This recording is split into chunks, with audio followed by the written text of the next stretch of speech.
তো hello sports Bangla চ্যানেলের বন্ধুরা, আশা করি সবাই ভালো আছেন। চলে এলাম আজকের খবরাখবর নিয়ে, এবং আজকের এই আপডেট তার মধ্যে যেরকম রয়েছে দক্ষিণ আফ্রিকা বনাম নিউজিল্যান্ডের যে তৃতীয় টি-20 ম্যাচ হলো তার আপডেট কি, এছাড়া প্রচুর প্লেয়ারদের নিয়ে অনেক আপডেট, এবং জুন জুলাই নাগাদ দুটো সিরিজ রয়েছে, একটি আফগানিস্তানের সঙ্গে, একটি ইংল্যান্ডের সঙ্গে।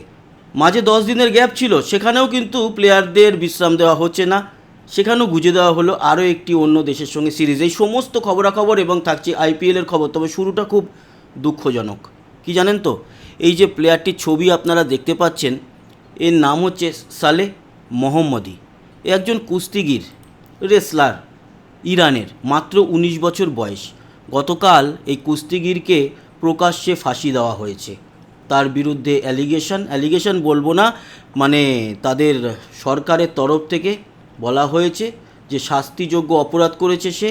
এই যে খামেনেই ছিল, তার গভর্নমেন্টের বিরুদ্ধে আন্দোলনে নেমেছিল, আর সেখানে আন্দোলন মানে তারা মনে করে যে সেটি আল্লাহর বিরুদ্ধে আন্দোলন। সেই শাস্তি তার উপরে লাগু করা হয়েছে, এবং গতকালকে তাকে প্রকাশ্যে ফাঁসি দিয়ে মৃত্যু বরণ করানো হয়েছে। এটা খুব দুঃখজনক। মানবাধিকার কমিশনগুলো বলছে বটে, তবে অকালে ঝরে গেল এই প্রাণটি। খুব খারাপ ঘটনা। পরের যে আলোচনা, আজকে দক্ষিণ আফ্রিকা এবং নিউজিল্যান্ডের মধ্যে ছিল তৃতীয় টি-20 ম্যাচ, সেখানে নিউজিল্যান্ড জয়লাভ করেছে। লাস্টে আসবো আমরা সেই ম্যাচের যে স্কোর কার্ড কিংবা সামারি তা নিয়ে। তবে দুজনকে দিয়ে আমি শুরু করছি। এক হচ্ছে লকি ফার্গুসন। যখন বল করেছে প্রথমে নিউজিল্যান্ড, লকি ফার্গুসন হয়েছে প্লেয়ার অফ দ্য ম্যাচ। খুব বেশি উইকেট পায়নি, উইকেট পেয়েছে একটা, ব্যাটও করতে নামেনি, কিন্তু 4 ওভার বল করে মাত্র 9 রান দিয়েছে, একেবারে দক্ষিণ আফ্রিকাকে দাঁড় করিয়ে রেখেছিল।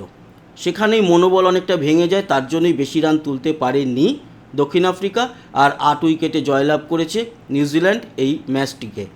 তাতে টম লাথাম 55 বলে 63 রানে নট আউট একটা ইনিংস খেলেছে, সেটাও কিন্তু অনবদ্য। তো এই দুজন হচ্ছে আজকের যেই ম্যাচটা খেলা হয়েছে সেই ম্যাচের দুই নায়ক। এবার আসি আমাদের ভারতীয় টিমের একটি খবর নিয়ে, সেটি হচ্ছে গিয়ে 20 তারিখ 20শে জুন আফগানিস্তানের সঙ্গে তৃতীয় একদিনের ম্যাচটি খেলবে ভারত 3 ম্যাচের সিরিজের। আর 1 জুলাই ইংল্যান্ডের সঙ্গে শুরু হবে আরও একটি টুর্নামেন্ট বা সিরিজ। তার মাঝখানে যে 10 দিন গ্যাপ ছিল, সেই 10 দিন ভেবেছিল ভারতীয় টিম ছুটি পাবে, ছুটি পাচ্ছে না। আয়ারল্যান্ড রিকোয়েস্ট করেছিল একটা টি-20 সিরিজ খেলার জন্য ভারতকে। ভারত সেই সময়টাতে বা ওই 10 দিনের মধ্যে আয়ারল্যান্ডের সঙ্গে একটা টি-20 সিরিজ খেলবে, সম্ভবত 3 ম্যাচের সিরিজ। তার মানে এই আইপিএল শেষ হওয়ার পর আর কিন্তু আপডেটের কম থাকবে না। আমাদের চ্যানেল বলুন বা আমাদের ভারতের যারা ক্রিকেট নিয়ে আলোচনা করি, ভিডিও বানাই, প্রতিটা সময় আপডেট আপনারা পেতে থাকবেন। তো এই হচ্ছে গিয়ে এই আলোচনাগুলো জানালাম। আরও দুটো ব্যাপার নিয়ে আপনাদেরকে অবগত করব, সেটা হচ্ছে যে অজিত আগারকার এবং গৌতম গম্ভীর। কেন এনাদের দুজনকে নিয়ে আলোচনা? অজিত আগারকার এই মুহূর্তে নির্বাচন যে বোর্ড রয়েছে তার প্রধান, নির্বাচকদের প্রধান। এই টি-20 সিরিজের পর অজিত আগারকারের মানে সেই পদ থেকে সরে যাওয়ার কথা ছিল, কিন্তু অজিত আগারকার বলেছে যে আমি আরও থাকতে চাই এই পদে, এবং সাফল্য এনে দিয়েছে, সাফল্য পেয়েছে। আমরা পরপর সাফল্য দেখেছি নির্বাচক মণ্ডলীর থেকে। তার প্রধান হিসাবে তাকেও বলতে হয় যে ভালো কাজ করেছে, টি-20 বিশ্বকাপ, চ্যাম্পিয়ন্স ট্রফি। তো অজিত আগারকারের এই যে ইচ্ছা কি 2027 বিশ্বকাপ পর্যন্ত আমাকে রাখা হোক, বোর্ড অবশ্য মিটিং করছে, মিটিং করে তারা চিন্তা ভাবনা করছে, যদি রাখা যায় তাহলে হয়তো অজিত আগারকার 2027 বিশ্বকাপ পর্যন্ত থাকবে। সেকেন্ডলি গৌতম গম্ভীর কেন? গৌতম গম্ভীরের ব্যাপারটা হচ্ছে, গৌতম গম্ভীর পৌঁছে গেছে হাইকোর্টে এবং 2.5 কোটি টাকার মানহানি মামলা করেছে বেশ কিছু ইনস্টাগ্রাম অ্যাকাউন্টের উপরে। বলা হচ্ছে তার ফেসকে কাজে লাগিয়ে এআই এর মাধ্যমে আর তার ভয়েস ক্লোন করে কিছু ভুল ভিডিও ছড়ানো হয়েছে, যার মধ্যে একটি 29 লক্ষ ভিউজ হয়েছে, যাতে নাকি সে বলছে বা গৌতম গম্ভীর নাকি বলেছে এই বিরাট কোহলি, রোহিত শর্মা এদের এই মুহূর্তে অবসর নেওয়া উচিত। এরকম একটি যে ভিডিও প্রকাশ হয়েছে তাতে 29 লক্ষ ভিউজ হয়েছে, এবং সে কারণে গৌতম গম্ভীর আরও রেগে গেছে যে সেই ধরনের চিন্তাভাবনাই করে না। সে চায় বিরাট এবং রোহিত যেন আরও অনেক দিন খেলে, বা এরকম কোনো চিন্তাভাবনাই নেই যে তারা অবসর নেক। তার নামে মিথ্যা ছড়ানো হয়েছে, এতে তার অপমান হয়েছে, মানহানি হয়েছে, তার জন্য 2.5 কোটি টাকার সে একটি মামলা করেছে হাইকোর্টে, দিল্লি হাইকোর্টে। আর আরও একটি ব্যাপার, সেটা হচ্ছে প্রায় 20-21 লক্ষর উপরে ভিউজ হয়েছে, যেই ভিউজে বা যেই ভিডিওতে বলা হয়েছে সে নাকি অবসর নিতে চায় এই ভারতের কোচের পদ থেকে। সেটাও ফেক, এরকমও জানিয়েছে গৌতম গম্ভীর। এবার আলোচনায় আসি পরবর্তী, সেটা কি, এই 5 জন প্লেয়ারকে নিয়ে আলোচনা। 1, বৈভব সূর্যবংশী গতকাল অসাধারণ প্র্যাকটিস করেছে, রবীন্দ্র জাদেজার বলে একের পর এক তুলে তুলে 6 মেরেছে, রাজস্থান রয়্যালসের নামছে এবার আইপিএলে। তবে রাজস্থান রয়্যালস বৈভবকে চাইছে একেবারে একটু আড়াল করে রাখতে। কেন?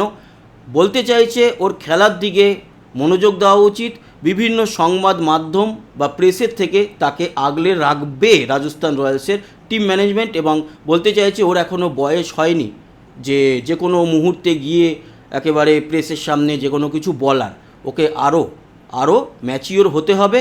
তাই ওর আপাতত ফোকাস করা উচিত খেলার দিকে, তার জন্য ওকে আলাদা গাইডেন্স কিন্তু দেওয়া হচ্ছে, ওকে এক প্রকার আড়াল করে রাখা হবে। শুধু ওই খেলার সময় সে প্রকাশ্যে আসবে, আবার খেলার পর তাকে প্রকাশ্যে দেখা যাবে না। এটা রাজস্থান রয়্যালসের একটা চিন্তাভাবনা। দ্বিতীয়, মাথিসা পাথিরানা ফিট হয়ে গেছে এবং কেকেআরে 18 লাখ টাকায় খেলতে আসবে, কিন্তু এই মুহূর্তে এটা নিয়েও একটা চিন্তা। কেন? তার কারণ হচ্ছে শ্রীলঙ্কা বোর্ড এখনও পর্যন্ত ছাড়পত্র দেয়নি, ফলে 3 বারের মতো ফ্লাইটের টিকিট কাটার পরেও ক্যান্সেল করতে হয়েছে। তবে আশার আলো এখানেই দেখা যাচ্ছে, বিসিসিআই সম্ভবত কথা বলছে শ্রীলঙ্কা ক্রিকেট বোর্ডের সঙ্গে, এবং মাথিসা পাথিরানা চোট আঘাত সারিয়ে হয়ে গেছে, একেবারে ফিট, খুব তাড়াতাড়ি এসে কেকেআর দলে যোগদান করবে, যেটা কেকেআরের ক্ষেত্রেও ভালো খবর। অন্যদিকে কেকেআর থেকে সরে যাওয়ার পর মুস্তাফিজুর রহমানের যাওয়ার কথা পিএসএল খেলতে, কিন্তু পিএসএল খেলার জন্য এখন বা এই মুহূর্তে আবার বাংলাদেশের ক্রিকেট বোর্ড বিসিবি তারা ছাড়পত্র দিচ্ছে না মুস্তাফিজুর রহমানকে। এখন ওই বাংলাদেশের সঙ্গে পাকিস্তানের কি হয়েছিল, কেন বিশ্বকাপ খেলেনি, তার যে তদন্ত, সেই তদন্ত যতক্ষণ না কমপ্লিট হচ্ছে, শোনা যাচ্ছে বিসিবির বা বাংলাদেশের কোনো প্লেয়ার অন্তত পাকিস্তান ক্রিকেট লিগ খেলার জন্য ছাড়পত্র পাবে না। তারপর বিষয়টা অন্যদিকে গড়ালে সেটা দেখা যাবে। আর এই যে বাংলাদেশ একটা তদন্তে যাচ্ছে, সেই তদন্ত কিন্তু আসিফ নজরুল এবং যিনি বুলবুল সাহেব এনাদের বিরুদ্ধেই যাবে বলে মনে করছে। কেন ভারতে তারা খেলতে আসেনি তার উপযুক্ত কোনো কারণ না পেলে। এবার মিচেল স্টার্ক দিল্লির গুরুত্বপূর্ণ ফাস্ট বোলার, কিন্তু অস্ট্রেলিয়া ক্রিকেট বোর্ড এখনই মিচেল স্টার্ককে পাঠাচ্ছে না। সম্ভবত প্রথম 5-6টা ম্যাচে দিল্লি ক্যাপিটালস পাবে না মিচেলকে। কেন? তার কারণ এমনিতেই মিচেলের চোট আঘাত, আর তারপরে চোট আঘাত সারিয়ে যদি ফিট হয় তখন ডিসিশন নেবে অস্ট্রেলিয়া ক্রিকেট বোর্ড। তাই আপাতত দিল্লির জন্য এটা একটা ব্যাড নিউজ। পরের যাকে দেখতে পাচ্ছি, একে কেউ চেনে না সারা পৃথিবীতে, এনার নাম হচ্ছে বিরাট কোহলি। তো আরসিবির হয়ে খেলতে নামবে, তার আগে দেখা গেল গতকালকে আরসিবির হয়ে প্র্যাকটিসে নেমেছিল এবং সেখানে স্পিনারদেরকে একের পর এক উড়িয়ে 6-4 ভালো মতো মেরেছে। কিন্তু দেখা যাচ্ছে ভুবনেশ্বর কুমারের বলে বেশ বেগ পেতে হচ্ছে, তাই আরও প্র্যাকটিস করবে বিরাট কোহলি। আবারও দ্বিতীয়বারের জন্য আরসিবির হয়ে কাপ জিততে চায়, সেটা জানিয়েছে। সেই ভিডিও তো আমি লাগাতে পারবো না, ওগুলো সমস্ত তাদের নিজেদের বা বিসিসিআই সম্পত্তি বলবো না, তাদের বোর্ডের সম্পত্তি, মানে এই যে আরসিবির নিজস্ব, সেখানে ভিডিও প্রকাশ হয়েছে, সেখানে ইন্টারভিউতে আমরা দেখতে পেয়েছি। তো এই ছিল গিয়ে এই আলোচনাগুলো। এবার আমরা সর্বশেষ যে বিষয়টা ছোট্টর উপর সামারি দেখে নেব, সেটা হচ্ছে কি আজকের এই ম্যাচের কী হলো জানিয়ে রাখি। 20 ওভারে 9 উইকেট হারিয়ে 136 রান করেছিল সাউথ আফ্রিকা, এবং সাউথ আফ্রিকার এক প্রকার ব্যাটিং বিপর্যয়। এদিকে 16 ওভার 2 বলে 8 উইকেট বাকি থাকতে 2 উইকেটে 137 রান করে ফেলে নিউজিল্যান্ড। 8 উইকেটে জয়লাভ করে, তখনও 22খানা বল বাকি ছিল। এদিকে 5 ম্যাচের সিরিজে 2-1 এগিয়ে গেল New Zealand. Player of the match Lockie Ferguson, যেরকমটা শুরুতেই বললাম। ওদের হয়ে যারা বেটার 3জন ব্যাট করেছে তাদের মধ্যে হচ্ছে নকোবানি মোকোয়েনা 20 বলে 26 নট আউট, জর্জ লিন্ডে 19 বলে 23, ডিয়ান ফরেস্টার 15 বলে 17। মিচেল স্যান্টনার নিউজিল্যান্ডের হয়ে বল করে ওদের বেটার পারফর্ম করেছে, 3 ওভার বল করে 21 রান দিয়ে 2 উইকেট। তারপরে বেঞ্জামিন সিয়ার্স 4 ওভার বল করে 27 রান দিয়ে 2 উইকেট, আর কাইল জেমিসন 4 ওভার বল করে 42 রান দিয়ে 2 উইকেট। এদের হয়ে টম ল্যাথামের কথা বললাম, 55 বলে 63 রানের নট আউট ইনিংস, জিতে মাঠ ছেড়েছে। ডেভান কনওয়ে 26 বলে 39, আর টিম রবিনসন 17 বলে 17। নিউজিল্যান্ডের হয়ে যারা বল করেছে তাদের মধ্যে যে প্লেয়ার অফ দ্য ম্যাচ তার নামই এখানে নিউজিল্যান্ডের নয়, সাউথ আফ্রিকার হয়ে যারা বল করেছে, নিউজিল্যান্ডের হয়ে 3 জন বল করেছে, তার মধ্যে যে প্লেয়ার অফ দ্য ম্যাচ হয়েছে লকি ফার্গুসন, তাকে টপ 3 বোলারে রাখেনি। সাউথ আফ্রিকার হয়ে সিপ আমলা 2 ওভার 2 বল করে 26 রান দিয়ে 1 উইকেট, কেশব মহারাজ 3 ওভার বল করে 30 রান দিয়ে 1 উইকেট, আর উয়ান মাল্ডার 1 ওভার বল করে 5 রান দিয়েছে, কোনো উইকেট পায়নি। এই হচ্ছে টপ 3 বোলার। তো বন্ধুরা, এই ছিল আজকের খেলার আপডেট। কেমন লাগলো জানাতে ভুলবেন না, সঙ্গে থাকবেন, সাবস্ক্রাইব করে লাইক শেয়ার করবেন, কমেন্ট বক্সে আপনার গুরুত্বপূর্ণ মতামত জানাবেন। আসি, আবার দেখা হবে, টাটা।